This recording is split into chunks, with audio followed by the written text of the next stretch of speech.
Welcome to our Facebook Live. Yesterday was World Suicide Prevention Day, so today we thought we'd do an article about suicide prevention.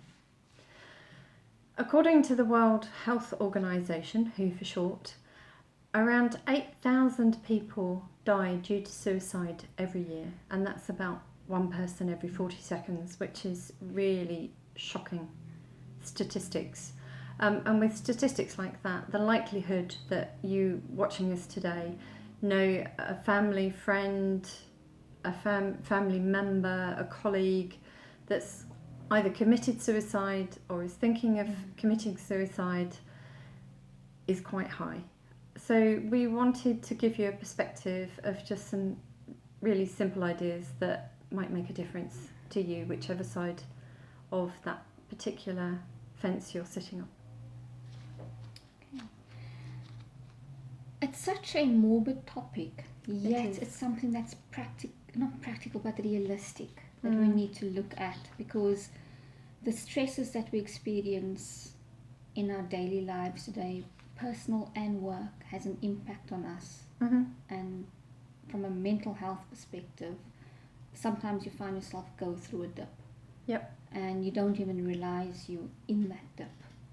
So how would I know I'm feeling suicidal? And if I think I'm feeling suicidal, where can I go for help? I think if somebody's feeling suicidal, they're pretty clear what that feels like. So they're going to be thinking about actually ending their life, however way they think. And if they're really serious about it, then they're probably the people that you don't know about. They're probably very quiet about it. Very withdrawn.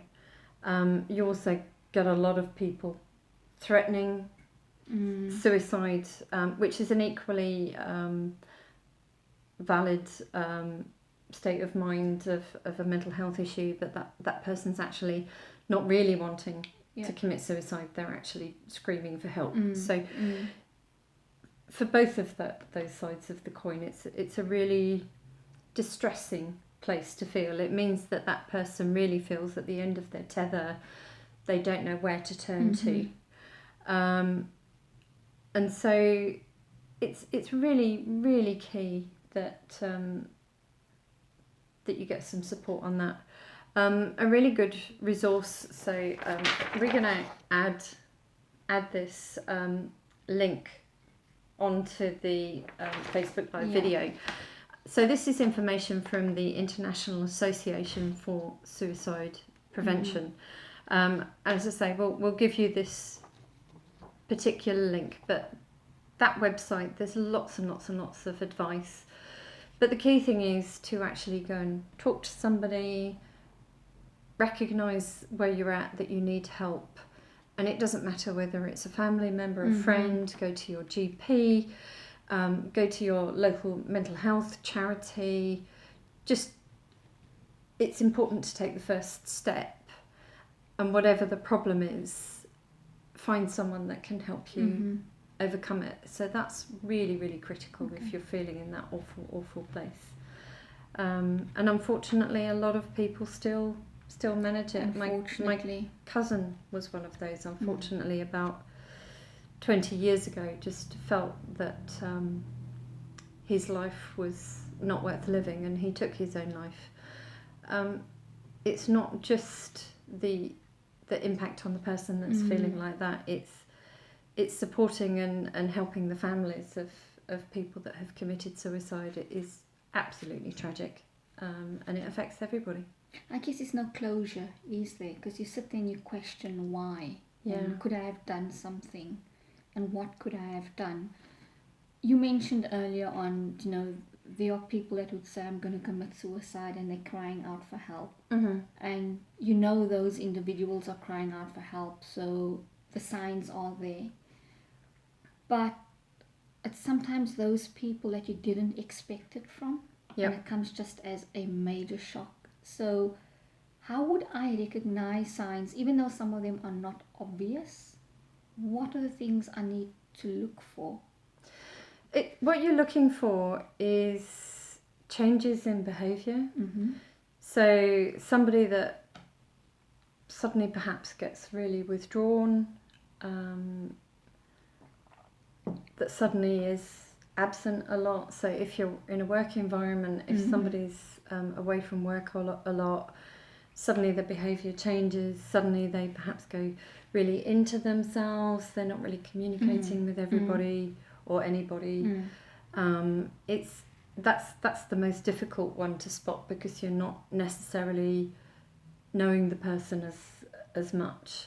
I think with family and friends it's probably easier to spot, because you know what that person is like normally. With my cousin, unfortunately, he was already in a centre that was aiming to help. We already knew that he was suicidal, and we already knew that he was in a bad place, and he had a lot of mental health issues, and he was already in a residential centre that was meant to be helping him. Unfortunately, he managed to still commit suicide with that environment. So if somebody's really determined, they're really going to find every way possible to still go ahead with it when they get to the point that things really are for them cannot be resolved. But then it's really a case of just looking for those changes and being there for them. So one of the things I'm cautious of is that I don't want to offend anyone. And like you said, there would be obvious behavior change. Somebody that's very lively and outgoing changes all of a sudden, becomes withdrawn, etc. from that perspective. And I'm not trained up to counsel anyone, but I want to help. Okay. So what can I do to help? So this International Association for Suicide Prevention, they have some absolutely great advice, and most of the time it's just taking time to listen to the person, being an ear for somebody, listening to them. You have to remember, you're not trying to resolve their problems for them. All you are going to do is be somebody that they can talk to. You're not expected to fix anything. You're not expected to work with them to change where they're at. It's just about listening and seeing what you can do to help. And that might be just a listening is enough. It might be helping them to go to a centre and they don't want to go on their own. It might be going to their GP with them. All of those things. This one is really key. The listening ear of somebody with compassion, empathy, and lack of judgment can help restore hope. And many times that's all it takes. It's just about checking in with them, asking how they're doing, encouraging people to talk about their story. A small gesture goes a really long way. Take a minute to notice what's going on with you, your family, your friends and your colleagues. Just being aware. And this isn't something that's just to be aware of for World Suicide Prevention Day. This is something to be aware of all the time. Just take a minute to reach out and start a conversation if you notice something is different. And finding out what help is available for both yourself and others. I mean, I mentioned when people actually do manage to commit suicide, it's the family, friends and colleagues that need the help and support. And there's some great resources on this sheet. So mental health first aid is something that companies can train their staff in. It's evidence-based, it's internationally recognised. Have a few people that are trained in mental health first aid, advertise it, in an office where you've got your first aiders on the wall. Put your mental health first aiders on there as well, so that somebody in need can go and find them and talk to them, because they're trained to help the person, tell them what's available from a work perspective. They'll know other resources that they can go to. They'll know if there's an employee assistance program that the person can call for help. So that's a great one that a business can do. There's another great website on here, Take 5 to save lives. That's another one that you can look at. The campaign encourages everyone to take 5 minutes out of their day and complete 5 action items. 1, learn the warning signs. 2, do your part, which can be as simple as just going for a coffee with somebody and be a listening ear. 3, practice self-care so that you're looking after yourself. 4, reaching out to other people. And 5, spreading the word. So you're not trying to fix things for anybody. It's all about awareness and just being there for the person. I think what stands out for me is number 3 in terms of practice self-care, and it's what do they normally say? You have to first put on your own mask before you can put it on for someone else. Absolutely. And I guess, like you say, you've got to take stock of where you are and what you're going through before you can offer assistance to someone else. Something that sprung to mind, and I guess it's not a taboo subject, it's just possibly something we don't really talk about, is the whole fact of suicide amongst men. Yeah. And again, as a female, if I recognize those signs, how would a male feel if I approach them? Because there's the whole thing of I'm okay, it's fine when you know it's not fine, and for me, I think that's the difficult one. Yeah, and it might be that you go and nudge a colleague Yeah. say it's in a work environment and you notice somebody, their behaviour's changed, and perhaps you go and talk to that person and they say, oh, I'm fine. So perhaps there's another male colleague in the office that you can say, look, I've noticed a bit of change of behaviour with Fred or Joe or whatever the person's name is. Perhaps you can just, go and have a coffee with him, see if he's okay. I mean, obviously you're only going to not ask the person in the office that you know is going to be up for doing that. So it's not always about having to talk to the person yourself. Maybe it's about finding different ways to get somebody to talk to them. And I suppose also choosing the person in the office who you know will keep the information confidential. Absolutely. But what you said earlier about being worried about, you're not trained as a counsellor or anything. It's not about being trained to help somebody. It's about just going and having a conversation and not, no judgment, not trying to fix anything for them. You are just there to listen to them. And quite often when somebody is truly trying to commit suicide, one of the key things is their feeling of isolation and despair.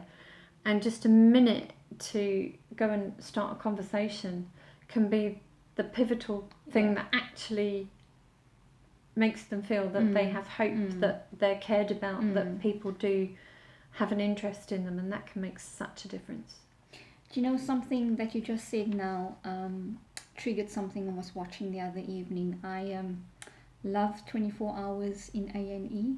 So I love watching that on TV because it's a realistic drama. And there was a gentleman that was suffering from a debilitating disease, and there's nothing they can do for him. And he was at a point where he was saying that he wanted to commit suicide. Can't remember what floor of the apartment block he was on, and he was just looking outside by the window and thinking, I'm just going to end it all. And then his mom saw him and pulled him back. And he said at that moment in time he just caught himself. And then he was in a state where you could go to a party and you met this girl. And he said, and she accepted him for who he was and this debilitating disease that he has.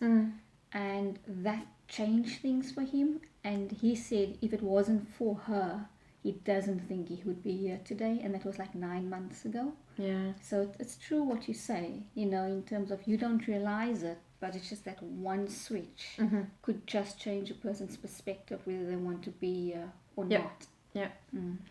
And also if it's a family member or a close friend, making sure they're not on their own.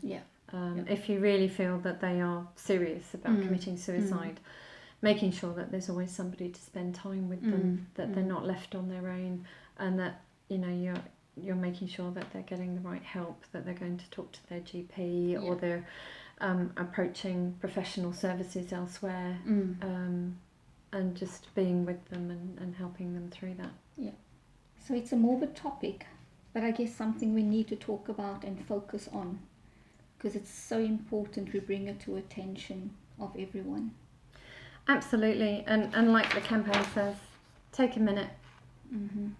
Just take a minute and talk to somebody that you feel needs the help. Thank you very much for listening. Thank you, and see you next week. Bye.